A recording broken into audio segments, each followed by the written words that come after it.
It's time now for Money Matters, where we talk about some of the biggest stories impacting your wallet this week.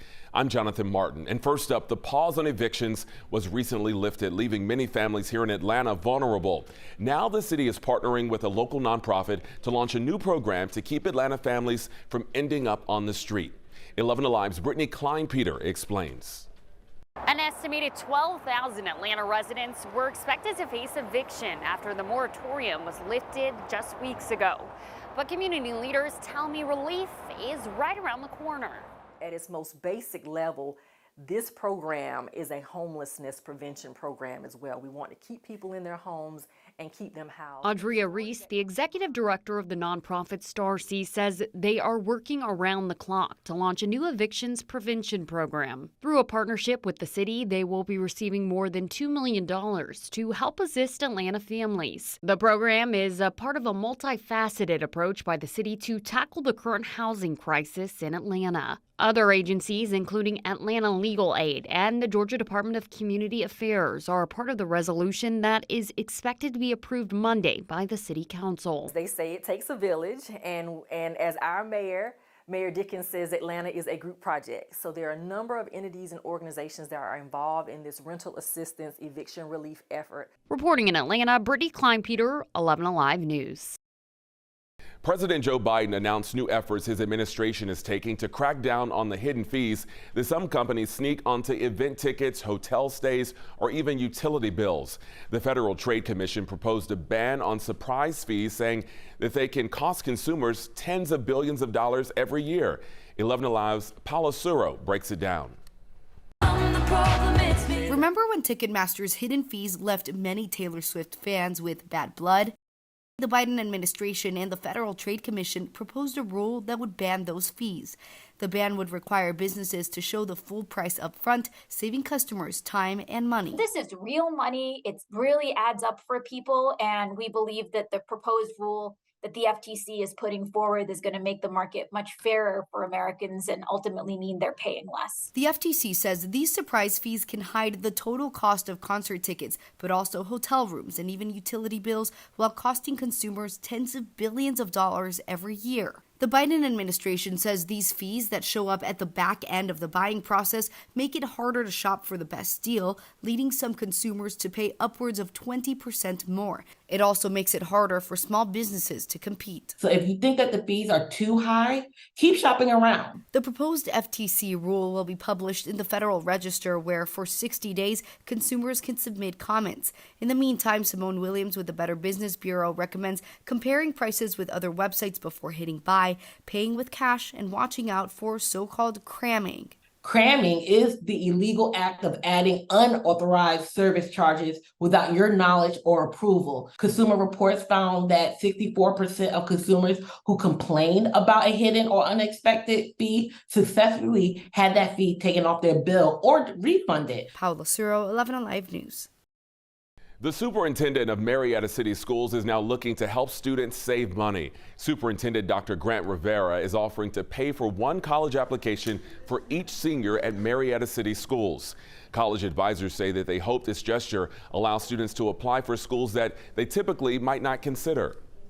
I hope that this continues. I hope that students continue to increase the number of not only applications, but strategic applications, maybe a reach school that they wouldn't have thought of before because it cost too much to apply. So maybe they're applying to schools that they wouldn't have typically applied for because of this generosity.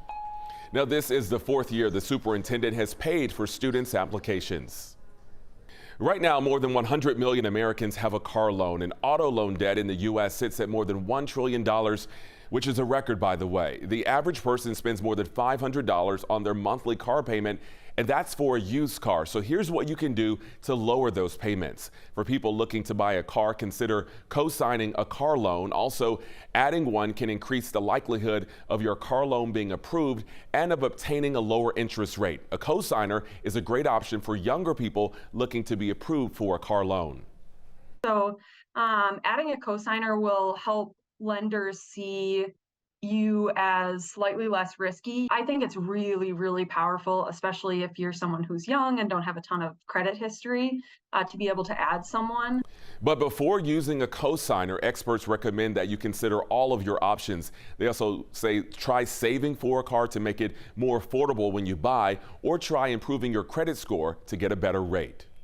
We have some good news if you're in the market for an electric car. A proposed new federal rule would give tax incentives more quickly and upfront and to a wider range of consumers. Let's take a closer look at what these discounts look like and which cars would be included. Driving off the lot in an electric car could soon get easier and cheaper. The Treasury Department is proposing a rule that would allow car buyers to get a tax credit of up to $7,500 for new electric vehicles and a credit of up to $4,000 for used EVs straight off the lot. We're all in for EVs, and dealers are essential to making that transition a success. Under the new rule, all eligible consumers, no matter their federal tax liability, would get a full tax discount up front and instantly from car dealers starting in 2024, instead of waiting for next year's tax season. Right now, that's not the case. Consumers whose tax liability is too low may get a reduced credit or not qualify at all. Energy experts say the move would benefit low and middle income drivers who may now have a chance to buy a car, but say more needs to be done to make EVs more accessible. To make everyone benefit from electric cars, we will need more incentives, more infrastructure. To be eligible for tax credits, buyers would have to meet the individual requirements, including using the purchased electric vehicle for personal use, not being a dependent on anyone's taxes, and being under the income limit. It comes as the Biden administration aims to drive up electric car production in the U.S. What do you think, Mr. President? I like it. Back in August, the Energy Department announced $12 billion in grants and loans to ensure 2/3 of all new cars sold in the U.S. by 2032 are electric. Well, it may soon cost you a little more to send letters in the mail. That's because the U.S. Postal Service wants to raise prices. The proposed new rates include a 2-cent increase in the price of a first-class mail forever stamp from 66 cents now going up to 68 cents. There will be no change to the additional ounce price of 24 cents. Also, prices for special services, their products would also be going up. Those include certified mail, post office box rental fees, money order fees, and the cost to purchase insurance when you're mailing an item. Now, if approved, these new prices would go into effect on January 21st. Well, if you think you're paying more for everything, you're right. A new study shows the metro Atlanta area ranks 5th in the nation for inflation. 11 Alive's Paolo Suro explains what this means for your wallet and what the future of our economy holds. This Wallet Hub study shows Metro Atlanta is seeing a more than 1% raise in inflation in the last 2 months and nearly 5% spike compared to last year. Ariel Alba says he's not surprised. And from where it was, everything now is more expensive. Everything went up. Food, groceries, gas. But that's something we're seeing nationally, explains former Goizueta School of Business professor Raymond Hill. 3.7% increase for the rest of the country.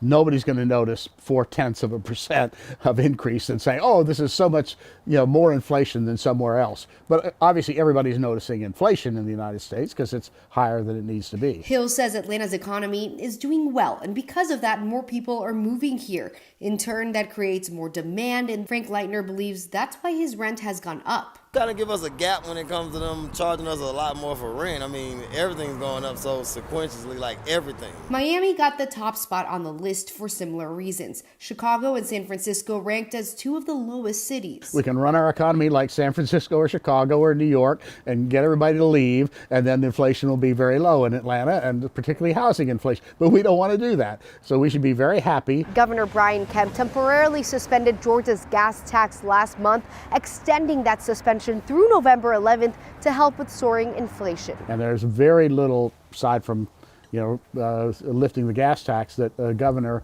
of a state can do. They just can't address that because, again, all food prices are going up. Hill says while the future of inflation is uncertain, it is important people don't confuse inflation with price levels. Prices aren't going to go down. It's the rate of increase of the prices. Paolo Suro, 11 Alive News. Inflation is also having a major impact on the holidays. More than 3/4 of holiday travelers are changing their plans because of the rising prices. A new report from Bankrate is finding the biggest changes include driving instead of flying, taking fewer trips, and booking cheaper accommodations. About 70% of holiday travelers have at least one concern about their upcoming trip, led by worries that their plans will be putting a strain on their budget. 1/4 are concerned that they'll feel pressured to spend more than they're really comfortable with spending, and 16% are worried that they may go into debt to pay for their holiday travel. You know, inflation is also impacting Halloween. A new survey is suggesting trick-or-treaters may get less candy. According to new research from the sales and marketing group Advantage Solutions, 40% of people say inflation will impact their plans to buy candy. And among that group have said they plan on spending the same amount as last year, but buying will be less. And roughly 30% said they will be spending less and buying less.